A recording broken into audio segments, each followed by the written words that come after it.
আসসালামু আলাইকুম। Cooking by সিদ্দিকীর আজকের আয়োজনে আপনাদের সবাইকে স্বাগতম। আজকে আপনাদের সাথে শেয়ার করব কিভাবে খুব সহজে রোল বানাতে পারেন। চলুন শুরু করা যাক। প্রথমে আমি রোলের শীটের জন্য একটা ব্যাটার তৈরি করে নেব। এখানে আমি একটি ডিম নিয়েছি, তারপর দিচ্ছি পরিমাণ মতো লবণ, তারপর ডিমটাকে ভালো করে লবণের সাথে মিশিয়ে ফেটে নেব। ডিমটা ফেটানো শেষ হলে এ পর্যায়ে দিয়ে দিব আটা বা ময়দা, আপনারা যে কোনো একটি দিতে পারেন।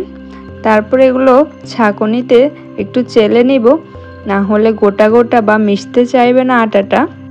এরপর দিয়ে দিব পরিমাণ অনুযায়ী পানি, একটু একটু করে দিয়ে তারপর আমি ব্যাটারটা মিশিয়ে নিব। সব পানি একসাথে দিতে যাবেন না, তাহলে এতে পাতলা হয়ে যেতে পারে। আমি কিভাবে দিচ্ছি আশা করি আপনারা বুঝতে পারছেন। আমার ব্যাটারটা ঠিক এরকম হয়েছে।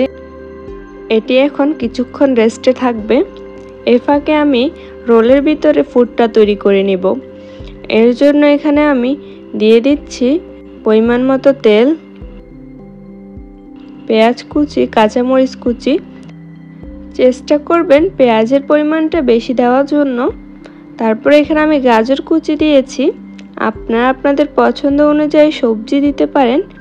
এরপর দিয়ে দিচ্ছি লবণ, সয়া সস, ভাজা জিরার গুঁড়া, আপনারা এমনি জিরা গুঁড়াটা দিতে পারেন। তারপর দিয়ে দিচ্ছি সামান্য ধনিয়া গুঁড়া, হলুদ গুঁড়া, একটু মুরগির মশলা, গরম মশলা আর কিছুটা গোলমরিচের গুঁড়া। তারপর সবগুলো মিশিয়ে নিচ্ছি। এরপর এখানে আমি চিকেন কিমা ইউজ করছি, আপনারা মাংসের টুকরা ইউজ করতে পারেন বা সবজি দিয়েও করতে পারেন। এরপর সবগুলো একটু ভেজে নিব। আপনারা চাইলে রসুন বাটা, আদা বাটাও দিতে পারেন, আমি এটি স্কিপ করেছি। এই তো আমার ভাজা হয়ে গিয়েছে। এই পর্যায়ে আমি দিয়ে দিচ্ছি কিছুটা পরিমাণ ধনিয়া পাতা কুচি। এটা আমি এখন ঠান্ডা হওয়ার জন্য রেখে দিব। এই পর্যায়ে আমি আমার রোলের শীটটা তৈরি করে নিব। এখানে আমি ফ্রাই প্যানে হালকা তেল গরম করে রোলের শীটটার জন্য দিয়ে দিলাম কিছুটা পরিমাণ ব্যাটারগুলা। এরপর এভাবে ঘুরিয়ে হালকা হাতে উল্টে দিব। এরপর নামিয়ে নিচ্ছি। আপনারা হালকা হাতে উঠিয়ে নেবেন, না হলে এগুলো ছিঁড়ে যেতে পারে। চুলার আঁচটা থাকবে মিডিয়াম টু লো। যারা যারা আমার ভিডিওতে লাইক দিয়েছেন তাদেরকে ধন্যবাদ জানাচ্ছি, আর যারা লাইক দেননি প্লিজ ভিডিওতে একটা লাইক, কমেন্ট, শেয়ার করে দিবেন। একটি লাইক কমেন্টেই তো এগুলো দিতে তো আর টাকা লাগে না।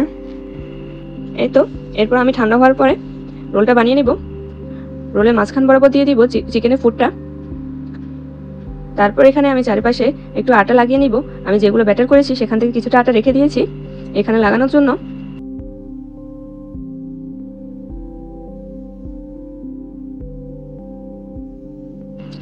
এরপরে এভাবে দুই সাইড থেকে করে তারপরে অপর পাশ থেকে এভাবে আস্তে আস্তে করে ফোল্ড করে নিব।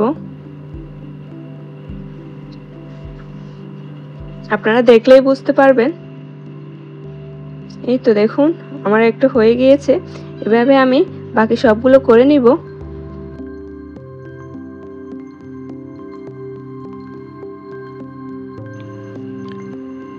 আপনাদের সুবিধার জন্য আমি আরেকটি করে দেখিয়ে দিচ্ছি। দুপাশ থেকে এভাবে লাগিয়ে দিতে হবে। এরপর অপর পাশ থেকে এভাবে ঘুরিয়ে তারপরে এটি রোল করে নিতে হবে।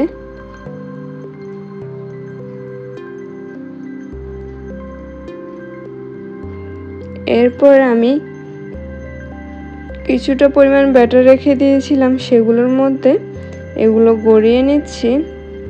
তারপরে দিয়ে দিচ্ছি এখানে ব্রেড ক্রাম্বসের ভিতরে, আপনারা চাইলে টোস্টের গুঁড়াও ব্যবহার করতে পারেন।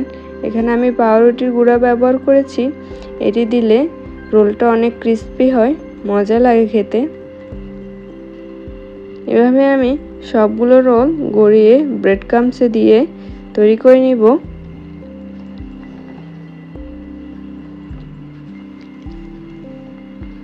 এই পর্যায়ে আপনারা এটি ডিপ ফ্রিজে সংরক্ষণ করতে পারেন প্রায় 1 মাসের মতো। এই তো এরপর আমি তেল গরম করে নিচ্ছি। তেলটা হালকা গরম হয়ে আসলে আমি রোলগুলো দিয়ে দিব, বেশি গরমের মধ্যে দিব না। এরপর উল্টে পাল্টে ভেজে নিব, আঁচটা থাকবে মিডিয়াম। তারপরে এগুলো নামিয়ে নিব। এই তো আমার মজাদার রোল তৈরি। আশা করছি ভিডিওটি আপনাদের অনেক ভালো লেগেছে। ভালো লাগলে লাইক, কমেন্ট, সাবস্ক্রাইব করে আমার পাশে থাকবেন। আজ এই পর্যন্ত, সবাই ভালো থাকুন, সুস্থ থাকুন। আল্লাহ হাফেজ।